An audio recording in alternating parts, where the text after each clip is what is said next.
mpagaze hano nshima Imana ni byinshi nkurengeze.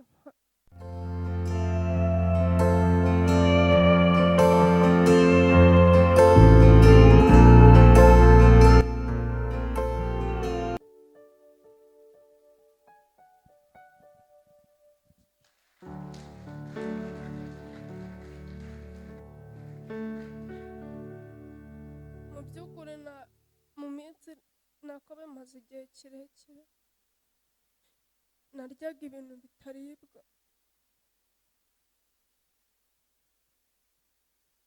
nari naragize isoni zo kubivuga bitewe n'ibyo ari byo, no mu rugo nta muntu wari ubizi, ahubwo nabibabwiye namaze kubivuga hano bamaze no kunsengera. Ubundi nyine mu cyumba cyanjye ndaramo hari itafari nacukuye ariko ntabwo babizi. Najyaga nyine kuryama nkabanza nkarirya cyane abandi mundi nko kuzinga imyenda nkarirya. Mwabyumvise? Mu cyumba yararamo hari ahantu yari yaracukuye mu itafari. Mbere yo kuryama kugira abone amahoro yabanza kurya iryo tafari. No ku ishuri ahantu nacaga kuraba hari imigina y'inswa, hari imigina y'inswa cyangwa ku giti, nagendagaho nkubonye nkumva nyine ndasakiwe, bahita ngenda nkurya ku buryo nyine no ku ishuri bari barabibonye babona igiti kiriho umuswa bakampamagara nyine nkagenda nkawurya. Ikindi umuswa warya igitaka cy'imiswa, kandi njye nyine nkumva ako bikaza mu bihe bigiye bitandukanye. Ikindi naba ngiye nko koga uriya rufuro rumanuka nyine nkarurya cyangwa havunguka agasabune gato nkakarya. ukarya isabune. Ariko nyine nkumva njye nyine irandyoheye. Ubiriye wumva bimeze neza? Wumva birandyoheye. Uriye igitaka wumva bimeze neza cyane. Mwabyumvise ibyo bintu? Muravuga ngo abadayimoni ntibabaho, muravuga imyuka mibi ntibaho. Satani ari reyere. Abantu bazashidikanya ko bitabaho ni abakozi ba Satani kugira bamufashe. Ikindi nka kuriya nyine nakundaga kurya kiriya gikoko nyine cy'ikimyira, nkagira igihe nyine nkumva ndakiriye. Igikoko cy'ikimyira nyine ukakirya.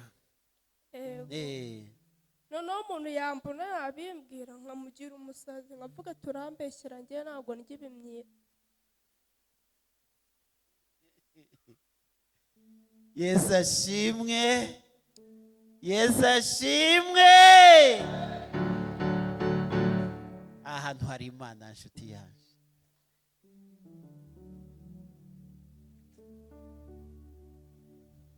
Ikindi igishishwa cy'igisebe kururwara. Igishishwa cy'igisebe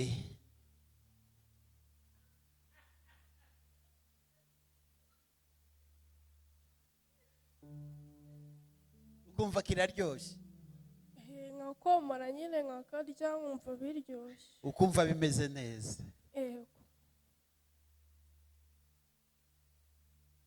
Haleluya, haleluya. Ibyo amatwi yawe atigeze yumva muzabyumvira ahangaha. Icya mbere yarya itafari, icya kabiri yarya imigina y'imiswa, icya gatatu yarya ibimyira, icya kane yarya isabune, icya gatanu yarya ibishishwa by'ibisebe. Ibintu bitanu. hari ikindi nibagiwe, cyangwa isabune nkayiboroshesha ari uko tutavuze korogate. Isabune nyine nkayiboroshesha ari uko tutavuze korogate ahubwo ihari.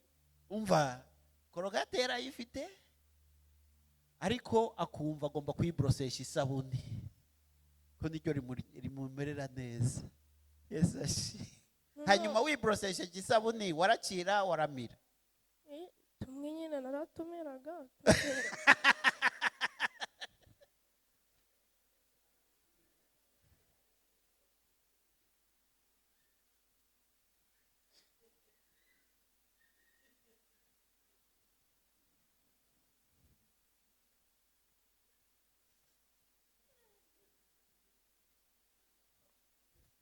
Noneho abana twogana cyangwa nyine tubana bakambaza, ese mu kanwa kawe nta kibazo ugira? Ndavuga ati njye nta kibazo mba mfite. Ikindi nshima Imana, njye bundi nafatwaga bitandukanye. Ejo nkarwara umutima mu buzima busanzwe, umutima ukandya kandi sinjya nkurwara. Cyangwa mu nda, cyangwa amaguru, nkumva nabuze imbaraga. Kandi muri ibyo mu buzima busanzwe najya mbirwara. Mwaza hano nyine Nareba umwana nk'uyu urwara umutima. Mwiyandikisha bakansengera. Ikindi nshima Imana, None se reka nkubaze, imigino uracyayirya? Oya, nyine naraje nshirika ubute n'isoni nyine n'ubwoba, ndavuga ati ngomba kuvuga bakansengera. Tumaze gusengera warakomeje urabirya? Oya, navuze ati kanirengagize icyumweru ndeke gushima, wenda nzarebe ko bizongera. Ndategereza, ndavuga ati uyu munsi ngomba kuza ngashima Imana ko ibyo bintu ntakibirya. Haleluya. Murumva uko byagenze, twaramuzengeye aravuga ati hari nubwo bitakoretse neza, reka ntegereze basi ikindi cyumweru ntongera kubirya niho nzaja gushima. None Yesu ahabwa icyubahiro. Yesu ahabwa icyubahiro. Yesu ahabwa icyubahiro. Yesu ahabwa icyubahiro. Haleluya. Ariko mbabwiriza ukuri, mubwire abantu ahantu hari Imana. Ahantu hari Imana mubwire abantu. Yesu ashimwe cyane. Yesu ashimwe cyane. Amen.